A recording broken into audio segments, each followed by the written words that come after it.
What is up, Mets fans? Welcome back to another episode of the Mets'd podcast. Little series win against the Atlanta Braves. Go figure. 2026 is the year the Mets have the Braves number. Just absolutely eviscerated them on Monday night. A little bit of a split doubleheader on Wednesday. Good first game. Second game, Chris Sale happened, so the Mets just don't hit, which is understandable.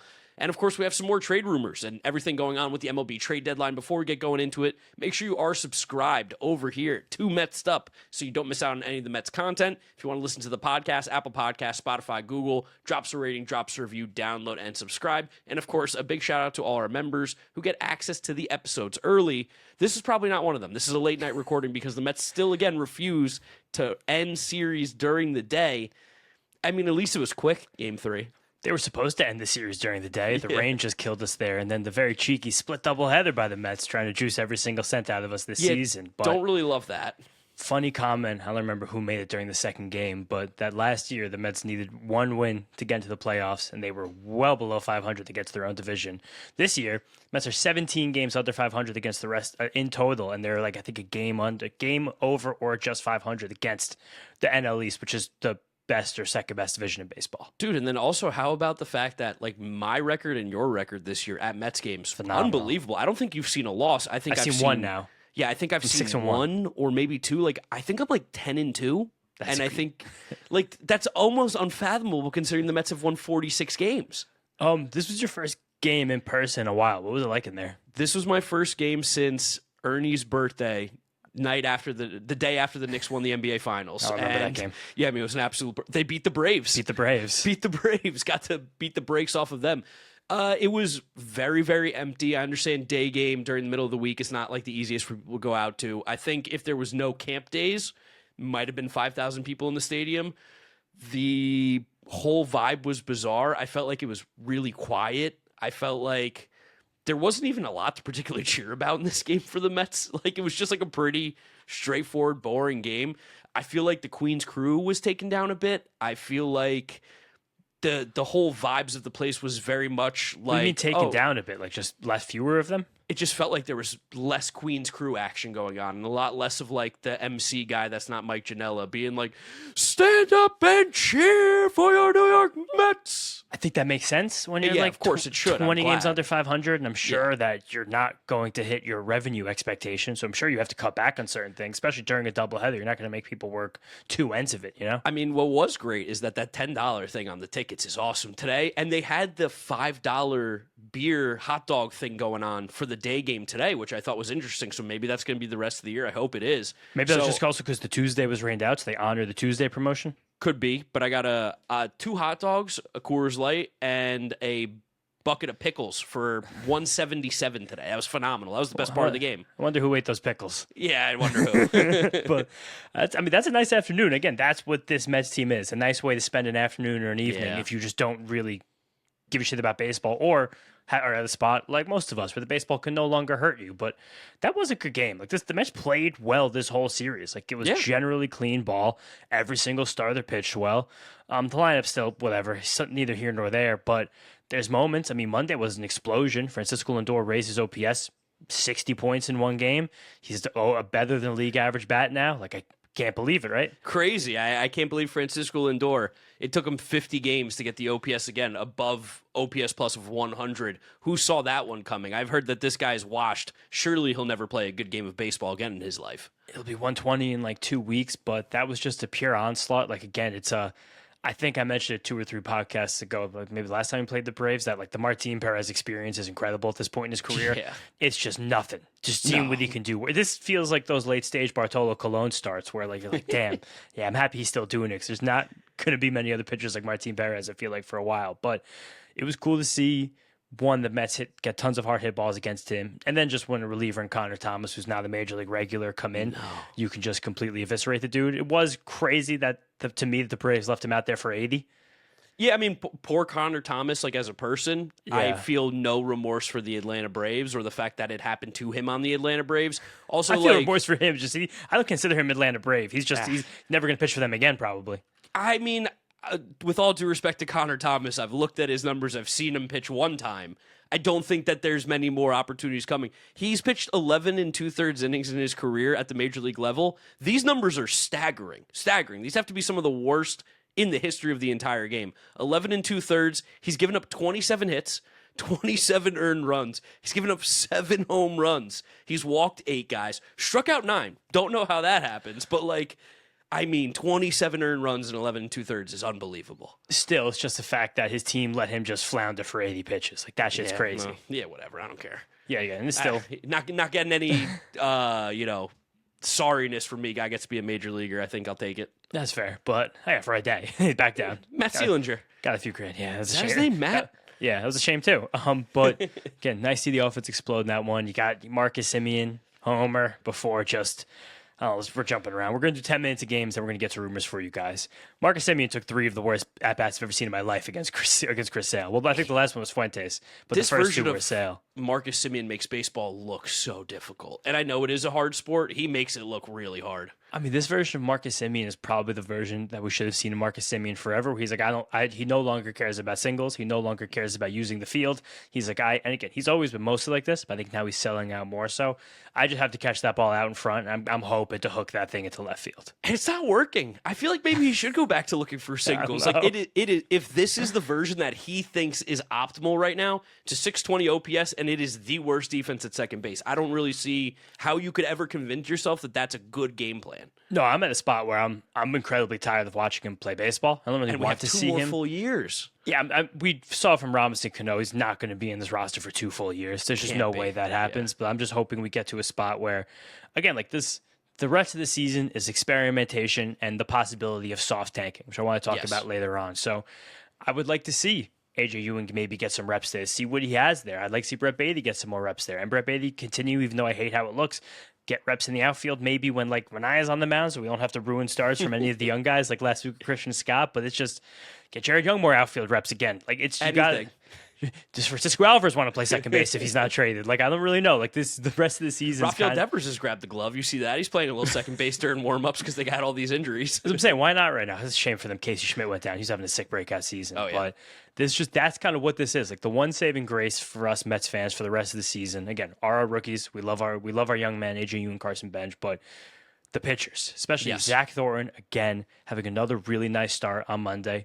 I won't say that watching this start, I felt like in my heart it was a really nice start. The Braves were smoldering the ball every single time they put the bat on it. But again, working edges when he could, finding cutters, decently located sweepers some of the time, mixing more fastballs, trying to elevate them. Like it does feel like he's just learning as a big leaguer. I don't want this stretch for Zach Thornton to super change the perspective on a guy who we hope develops into a back-end starter. I see some people making their 2027 rosters. I think I said last episode, and Zach Thornton slotted in 2 or 3. That's not going to be the case. But and Clay Holmes is magically back on this team for those 2, which is always funny to see. But it's nice to see Zach Thornton experiment, move things around, and find success at this juncture of his career. I love how much he attacks batters. He's also going to have to learn how to throw some more balls, I think, just because the stuff isn't at that level where you can just be in the zone as consistently. I mean, honestly, if you're Zach Thornton, you're looking to cross the way, and you're like, I hope I become Martin Perez for my career. Let's say Zach Thornton and Martin Perez should do a jersey swap after this game. They should. He needs to do a little bit of that Martin Perez edgelord shit, where it's like, and Zach Thornton does kind of need to find a sinker, and he does kind of need to find the changeup. Those are the pitches that need to be added to this repertoire. I think we've comped him to like bad case Dylan Dodd, good case Foster Griffin over the last few weeks. And again, that just comes with developing more pitches in this repertoire, finding again more edges. Going to keep calling him an edgelord. It's going to make people cringe when they listen to this, but it's fun. It's fun to watch a young pitcher kind of figure out their way as they get through it. And also, just for everybody at home, again, James, myself, saying any of this stuff about Zach Thornton, this is not like defamatory stuff about him. Like this is just like when we talk about these pitchers and these young players and what they need to do to the next level, it's not that they're not good right now. It's that if you want to continue on the path forward, which if you're not getting better as a major league player, especially from your rookie season, you become Chris Coughlin, you're out of the league very, very quickly. Like, you don't want those kind of players. We want him to have a major league career. Why did Chris Coughlin just catch a stray? Chris Coughlin's like the one that won Rookie of the Year, and then all of a sudden it was like, bye-bye, see ya.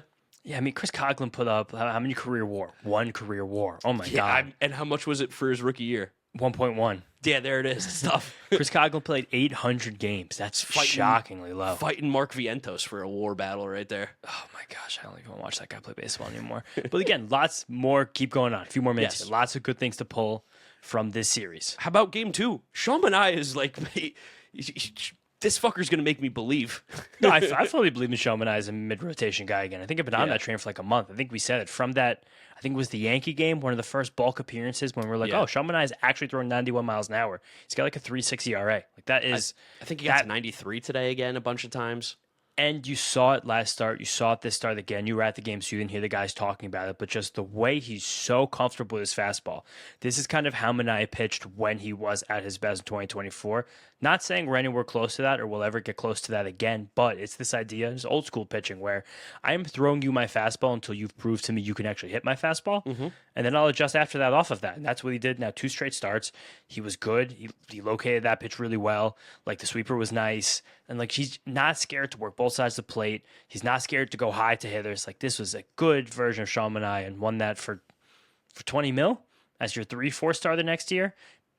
If for someone else's, they want to give us something for him. It's all anything's in play now. Yeah, right now, like that version of Sean Manaea doesn't bother me, not in the slightest. No, nor should it. And just did enough to win offensively. AJ Ewing, a gorgeous sac fly. Carson Bench, beautiful. Go ahead, hit a tomahawk chop. It's nice. I'm gonna give you something from the stadium. I think Lindor's still playing a little bit hurt actually because that Carson Bench double down the line.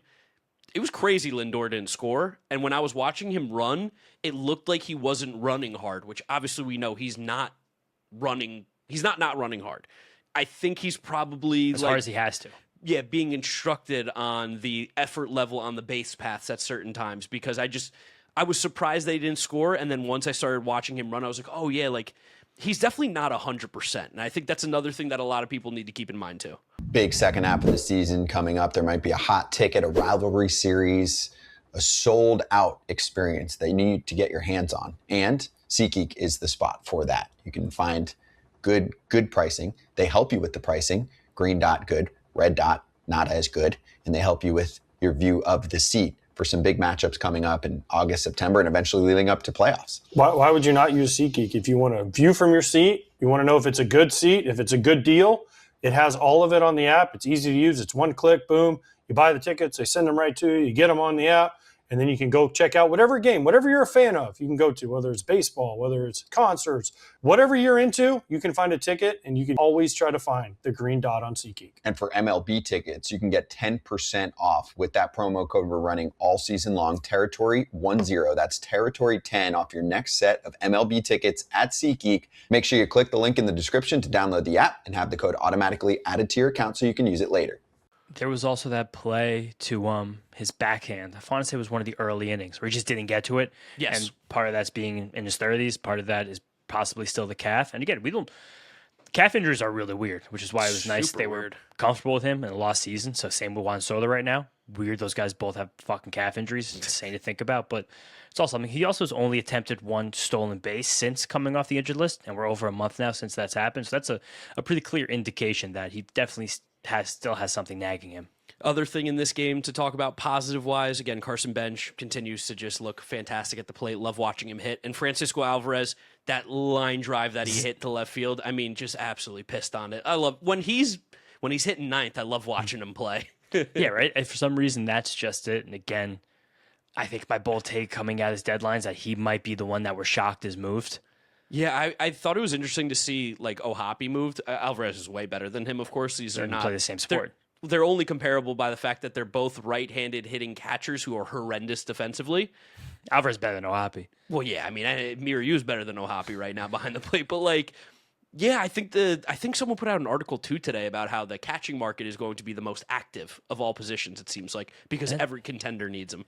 And that just never happens either, which is kind of crazy. But again, that's why I think that an offer might come to the Mets desk that it might just be too juicy for Alvarez. I don't want to see him traded unless we get something crazy. But yeah, I don't think you can. This is a player right now who can fake it at catcher half the time and is pacing for nearly an 800 OPS. Yeah, he's a good hitter. And they're still one of the youngest starters at that position in the entire league. He probably has some of the most at-bats ever for that age in Major League Baseball history, playing that position. He does. I'll re-up my stat head account and try to find that maybe within the next week for you guys. But again, just the only bad thing to take away from this game specifically, also the bullpen looked great again. I'm also starting to totally resell myself on Huascar Brazoban as a trade chip just because he's like 36. Yeah, I mean, like, I know he's got options and he's free literally until he stops playing baseball in his 40s, but, like, you probably, if you get anything of value for him, you probably move him. Probably, that's the point. And also just the overwhelming sadness of watching Jorge Polanco try to hit. Well, that's what I was going to bring up. Marcus Semien makes baseball look hard. Jorge Polanco makes it look like he hasn't played baseball in decades. Jorge Polanco looks like if Jed Lowry was trying to play through all of his injuries instead of getting surgeries for them. Latino Jed Lowry. Kind of, but like at least he's on the field. Again, we don't know the really specific nature and the pain level of each of their injuries. But I think we'd be better off without him on the field right now. I mean, Andy Green talked about it after the game. So they had pretty interesting comments both of these games after the game. But he mentioned like, hey, we know how tough a season this is for Jorge. Like, really have to get him going. We know he's one swing away. And I'm like, dude, I don't think he's one swing away. He did have some fantastic foul balls, a few at-bats in this game. And he also was, it just doesn't feel like he's with the game speed at all. This kind of feels like sometimes when a young player gets called up before they're ready, where it just feels like he's down the count before the count's even begun.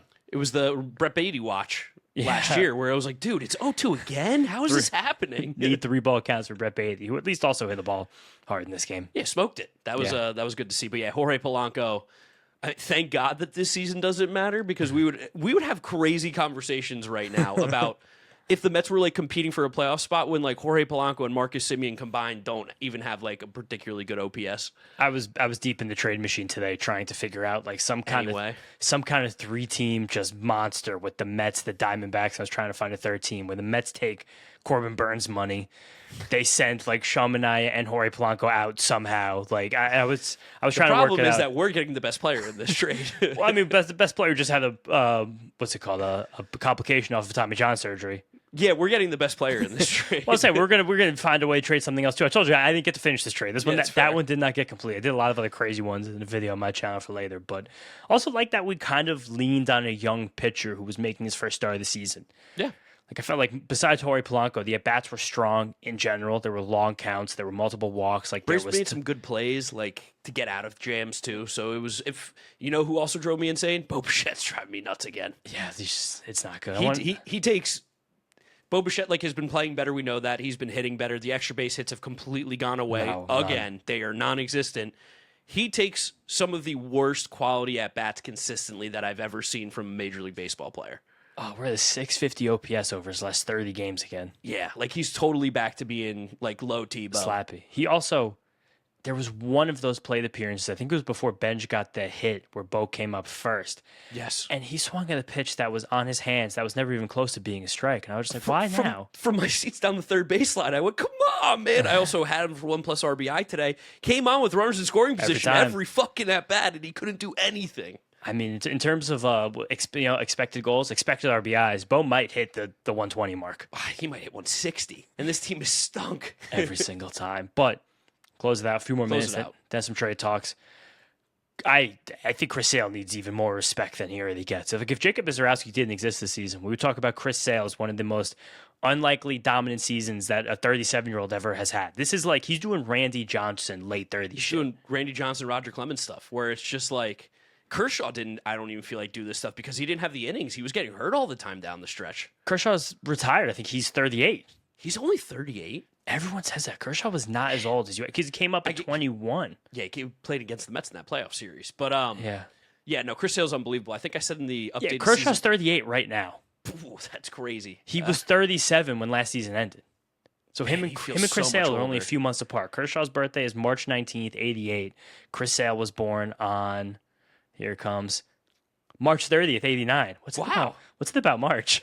What's it about March and good pitchers? But Chris Sale's unbelievable. He's just fantastic. He's seemingly getting better somehow, which throwing harder. I don't really know how that's possible at his age. I think I said in the updated season predictions over on the Wind where I was like, you got to keep an eye out on the Misiorowski innings because I think Sale's going to pass him based on how it seems like they want to baby Miz. If Miz gets like a couple runs here and there every time he goes 4 innings, Sale's going to win the Cy Young. Sale's 2.0 ERA. Yeah, it's like close already. So I want to give you Chris Sale's fastball velocities going back to 2016. So since he went last 10 years, 27 years old. Feels insane. 93.8, 94.9, 95.4, 93.5, 93.9, 94.9, 94.1, 94.9, 94.9. This year, 96.1. Steroids. He's throwing harder than he's thrown since his rookie season right now. That's crazy. It's unbelievable. How's he getting better? He's just so good. I don't know. What do the Braves fucking do? It's devil magic. Jeremy Hefner. Credit to Jeremy Hefner. You think they took Acuna's ACL, put it in his elbow? I hope so. It's sick, but fuck that. No more Braves. No more. Braves credit. Christian Scott, 6 innings, first time all season. This was similar to Minaya. He was like, "Do you see my fastball? You can't hit it." Yeah. Try and hit it. No, I love the way Christian Scott pitches. He's so good.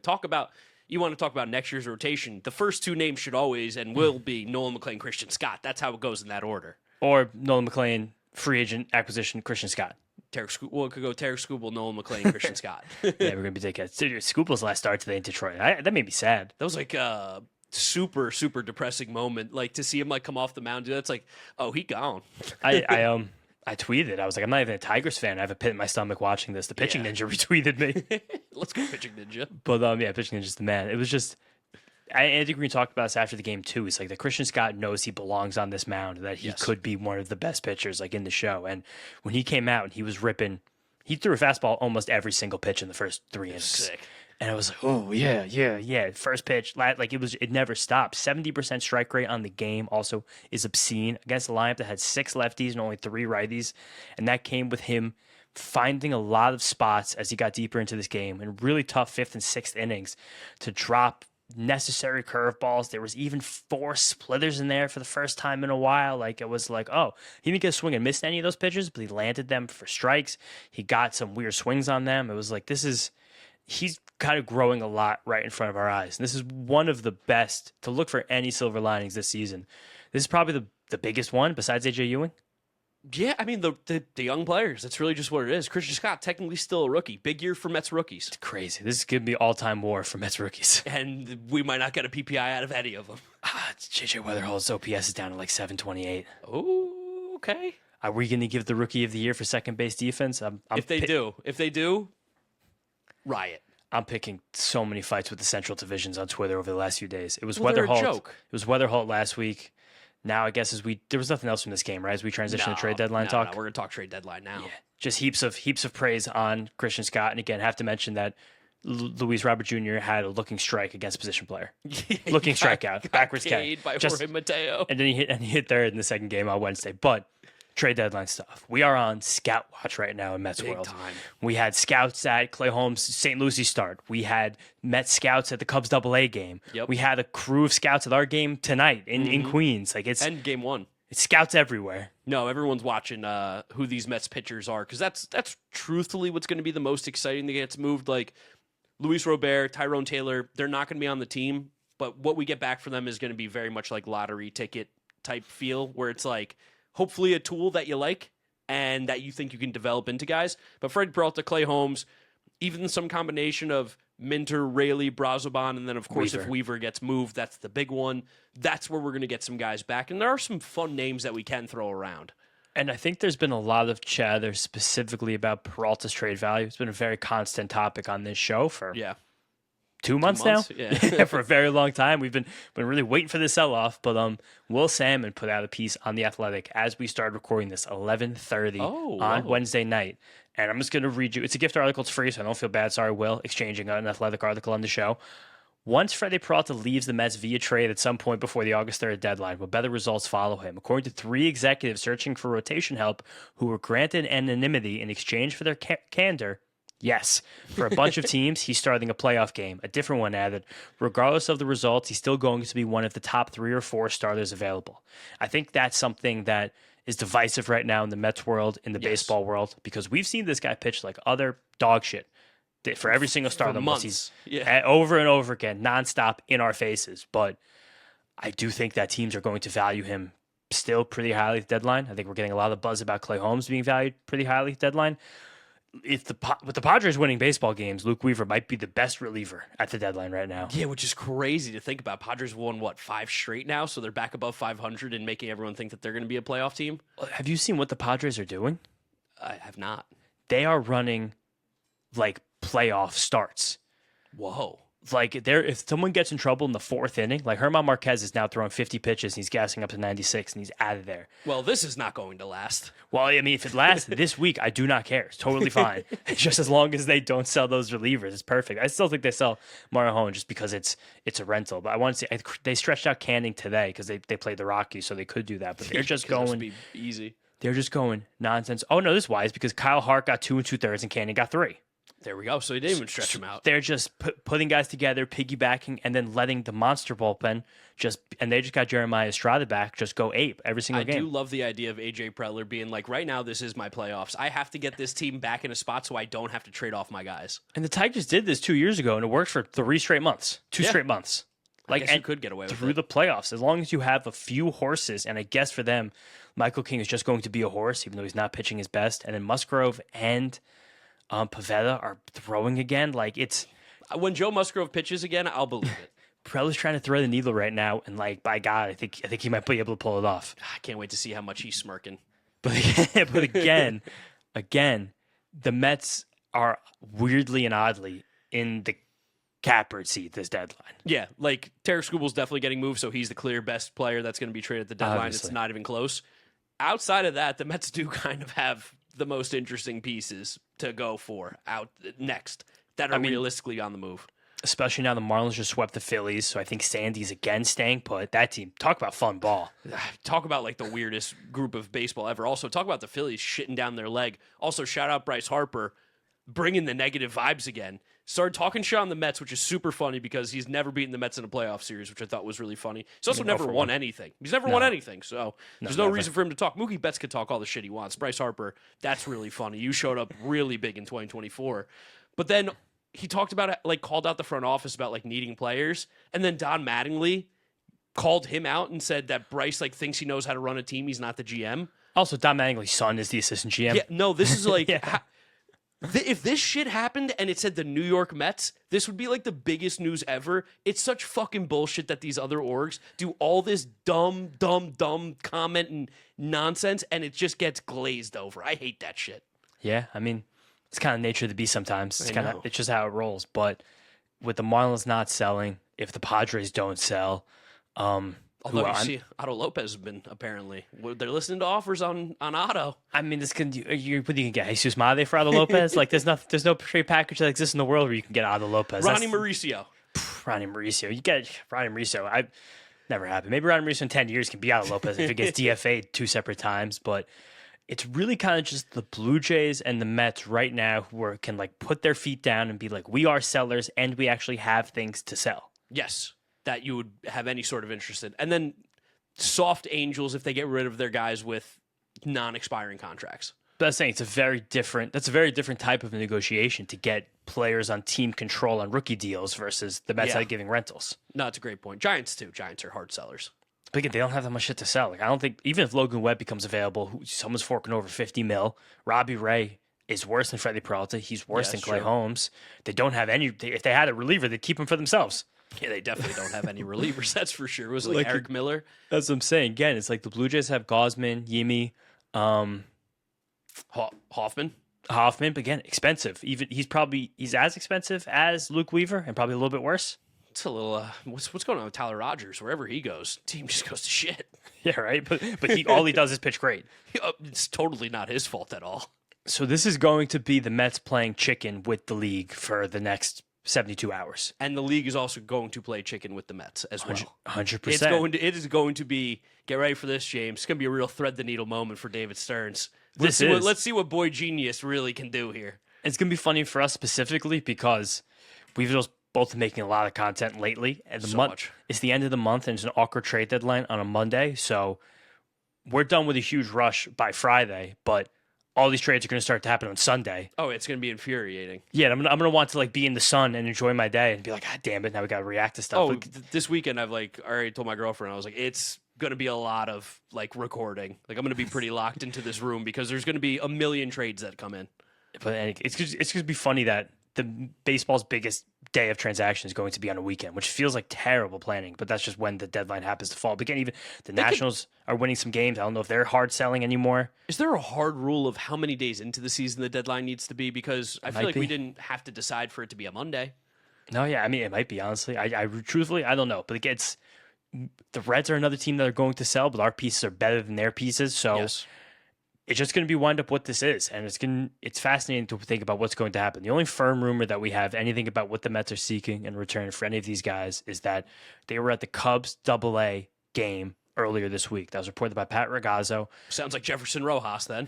I mean, I put that on Twitter, and Cubs people were yelling at me, so I bookmarked a lot of tweets to see if we get Jefferson Rojas next week. Feels like it's going to be Jefferson Rojas. He's like, what, a top 75 prospect really at best right now, just because the power's not really like projectable. He's flipped into the top 50 on some lists because he actually is having a really good season at the plate, and he's still playing short, but he's probably not a shortstop, so that definitely knocks down his value. But a 21-year-old whose 40-man clock is up at the end of this season, what's up? You see who's playing in AA for the Cubs right now? Former New York Mets top prospect Alex Ramirez. Is that the same guy? That's the same one. I clicked on his No, page. no, it's not. Yeah, It's it the is. Angels. It's the Angels one. I've clicked on him. I'm looking at him. I'm on him right now. It's the Angels, Alex Ramirez. You're looking at the wrong one. No, are there two? Are they both on this team? Is there two Alex Ramirez's on this team? No, I'm literally on it right now because this one's 24 years old. Our Alex Ramirez is not 24 yet. I'm the one that I've clicked on. Yeah, he's 23. I'm on Baseball Reference looking at this right now. I'm on Fangraphs. Oh, Fangraphs is totally wrong. No, Baseball Reference is wrong. Fangraphs is totally wrong. Fangraphs is Baseball Reference where everyone picks your side. Fangraphs What if son you're or just Baseball wrong? Reference daughter. It's literally I'm showing on the sidebar. It has this guy's team: Angels, Angels, Angels, Angels, Cubs. Alex Ramirez, Cubs. I'm clicking him right now. Dude, this is the Mets guy. You clicked the wrong name. I'm on the Cubs AA team on Fangraphs roster resource. I double clicked Alex Ramirez's name, and it's right here. It's Alex Ramirez. What's the birthday? The birthday on Fangraphs, it tells me January 13th, 2003. Mine says August 29th, 2002. Who are you looking at? I wish I could share my screen right now because Chicago Cubs AA Alexander Ramirez. This one's out. They have two Alex Ramirez's in AA. That can't be right. No, this is so not important, but we are going to get to the bottom of this, and I will not stop. I'm now going to go to. I see an Alex Madera. I'm going to now go to the roster resource Cubs AA. Scroll down and find Alexander Ramirez, and click his name. Free agent LAA. It says it on roster resource Angels. Where is this? That's Scroll AAA. down. Okay, that's AAA. AA. Yeah, they put the wrong guy. You think they have the wrong guy? Yeah, because there's also an Alex Ramirez. When you search Alex Ramirez on the search, there's an Alex Ramirez. That's the Mets one. And then Baseball Reference has the Mets one and not the Angels guy. So for this one, this one's from the Padres. Still have Alex Ramirez floating around.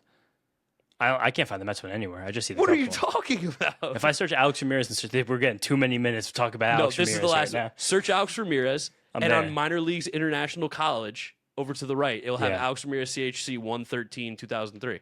Oh yeah, that one says Cubs.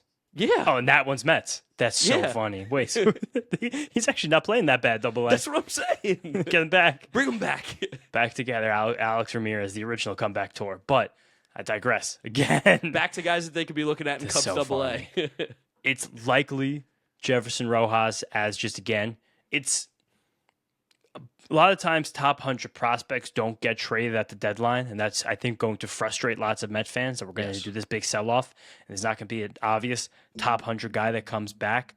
But at the same time, it's lots of guys who've just played better but haven't gotten famous yet, and they're going to be top 100 guys next year. And Rojas is kind of the opposite of that, where he's kind of trending in the right direction, so he feels like a big give, but he's not that different from guys like Cal Steven, Eduardo Tait, Mick Abel last year who went at the trade deadline. And I will tell you guys, looking at this Cubs AA roster, they're only looking at Jefferson Rojas. There's nobody else that they're looking at on this roster.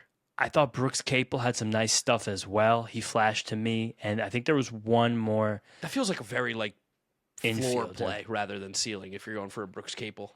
Definitely, but I also think Capel for one of the relievers to me makes a lot of sense. Okay, yeah, sure. As someone who profiles as a back end starter who the Cubs have developed really well as a later pick out of a smaller I think college. those would be the two then. Yeah, I feel like there was one more up the middle guy. It wasn't Ed Howard. Ed Howard's that's No, going Ed the wrong Howard's been direction. stinking it up sadly. Yeah, I No, feel they like it was have. an It's like an outfielder. old AA team, like a lot of 27-year-olds on it. But again, it seems like that is a relative match for what the Mets are going to give, which is Freddy Peralta, who again we're saying still has tons of value, paired with a reliever that's not Luke Weaver, or Clay Holmes, who is a sturdy, stable starting pitcher who probably doesn't have the same ceiling as Freddy Peralta, which is kind of funny to say out loud right now. But then with maybe Luke Weaver or something. And it's just to get you one guy who you think can be your starting third baseman. He's kind of just like another Pedro Ramirez, not that dissimilar. He's a better fielder, Jefferson Rojas. He's going to play shortstop. Pedro Ramirez can't play short. I think they think that Jefferson Rojas already doesn't always play shortstop in Double-A. Usually that means like second base is the other option. Third. Really? They've been going third with him? Yeah, I thought that was his kind of whole thing was that he's a glove first guy. Because I tend to just go. I see that as a prospect. I say not interested. That's my That's my bias. He's a bat first guy for sure. He hasn't hit like the last 2 years. He had the 1 year when like his first pop off year. I feel like in America. This year he's played 50 games at third and 26 games at short. Okay.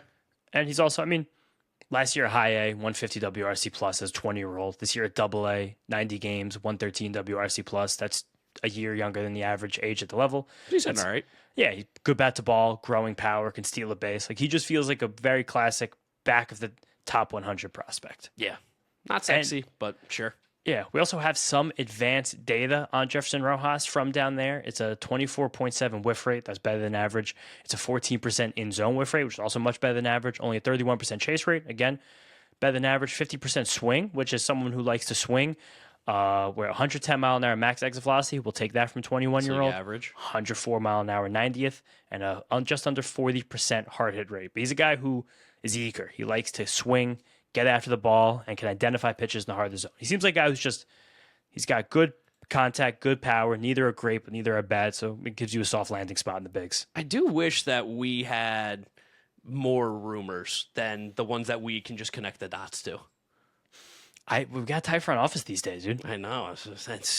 Well, don't ask Bob Nightingale. Bob Nightingale seems to know everything that's going on in the Mets front office, including saying that the Mets can't wait to get off of Francisco Lindor in the offseason. I wonder who's talking to him. Despite nobody who's actually connected to the Mets at all, or Francisco Lindor ever having these comments. It has to be someone who's been in the front office for just so long and is not super connected with the current regime, but it's just still there as like a favorite to Steve or Christie or something. If only we didn't take our Alex Ramirez minutes, we could have figured out probably who that guy is. I really think that it's going to wind up being Jefferson Rojas and another prospect to the Cubs for the combination of Clay Holmes and Luke Weaver. I like that. I'm cool with it. And I still love Freddy Peralta to the Rays. And the rest of the guys, the chips fall where they may. Jorge Castillo on ESPN wrote about how he feels like the Mets could be trying to be aggressive too and look for a guy who could be a starter for 2027 and beyond, kind of like the Marcus Stroman trade all those years ago where you picked him up in a down year, but you had him then under control, linked them to maybe go get Reed Detmers just because of Stern's comments the other day about how an area we're going to have to look to supplement as we head into 2027 is going to be the starting rotation. So yeah, also keep an eye out that even though the Mets are sellers, there's an opportunity to maybe be a buyer for future years. Yeah, I think that's a great idea. Maybe my Corbin Burns idea trickles over there as well. That's crazy. It's not going to happen. God, please. But I love Reed Detmers. I would love for the Mets to make a move for Detmers. I'm not sure what that would take. Truthfully, I don't know. Yeah, like where's like the Mets' best chip? I think that's tradable on the roster is Alvarez. Yeah, and I don't even know if the Angels. I think the Angels might want. They probably are just going to want some pitchers. Just children. Yeah, I mean pitchers like.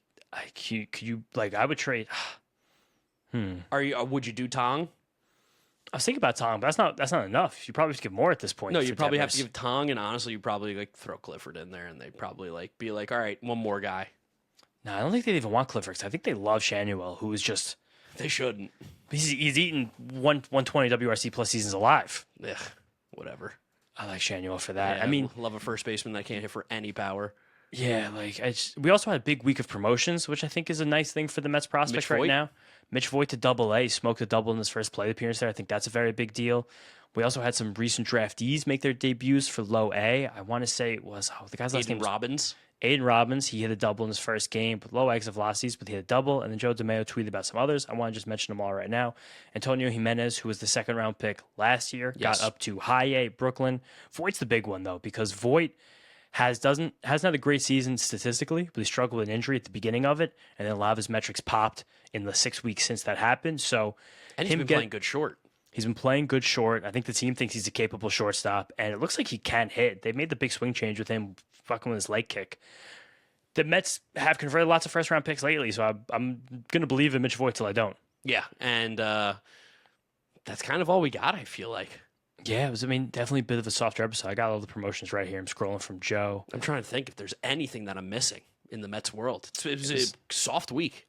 Yeah, it was John Smith, 2 homers. He was the 19th round pick. John Smith, the third. Yes, out of UCF. Something like that, yeah. And then he had, one was 108, one was 109. Morabito's still playing well in AAA. Elian Pena's hitting. I'm just scrolling Joe DeMayo's Twitter right now, narrating it for you guys. Joe. Shout out Joe. Great analyst. Here it is. This is good. Randy Guzman, Trey Snyder, Antonio Jimenez, all from St. Lucie to Brooklyn. Nice Guzman. He's a bat speed freak who I'd like to see him now against better pitching. And Trey Snyder, a few years ago, was our overslot guy. He hasn't been great. This year's been a bit of a breakout for him. So I guess just keep pushing him up, see what happens. They're hoping, I think, like AJ Ewing 2.0 there. Yeah, right. Your boy Jalen Palmer got cut, sadly.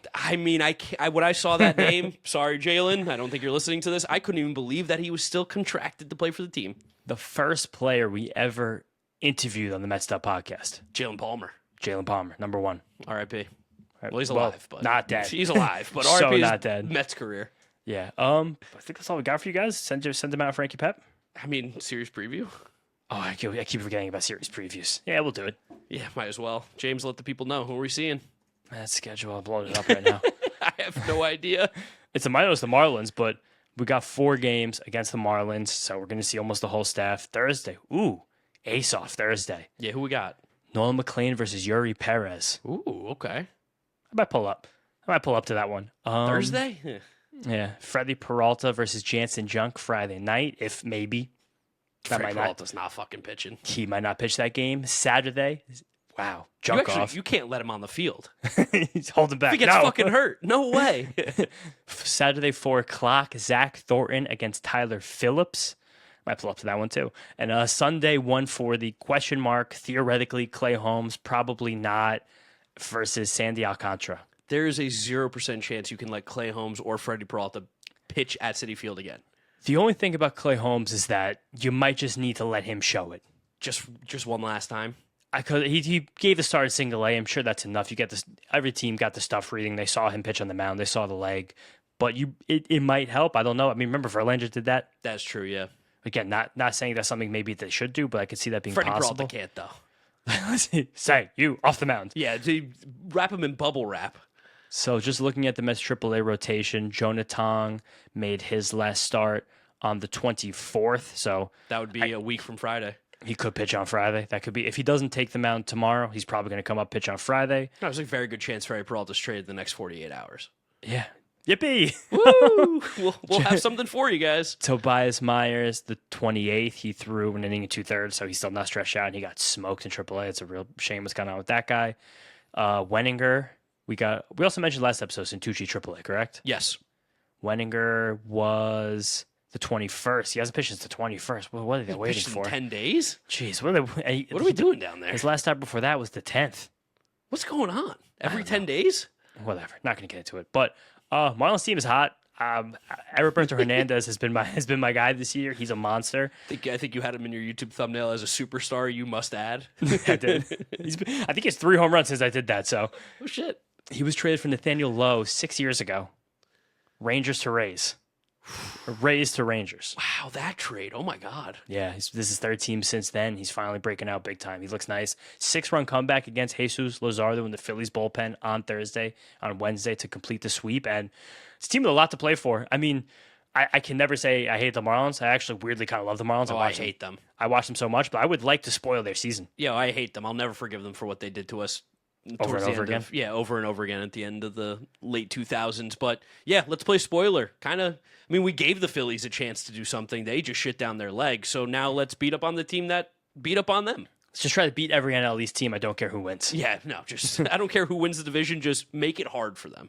We might get Talkman back soon. Save the season, baby. Oh my God. That's just made my night. I can't wait. I'd so much rather see Wagaman get PAs over Talkman, honestly. I'd rather see Alex Ramirez get PAs over him. What's Lastings Millage doing? He can still play? How old do you think Lastings Millage is before we get out of here? 42. I think that might be low. You think that's low? Last innings millage.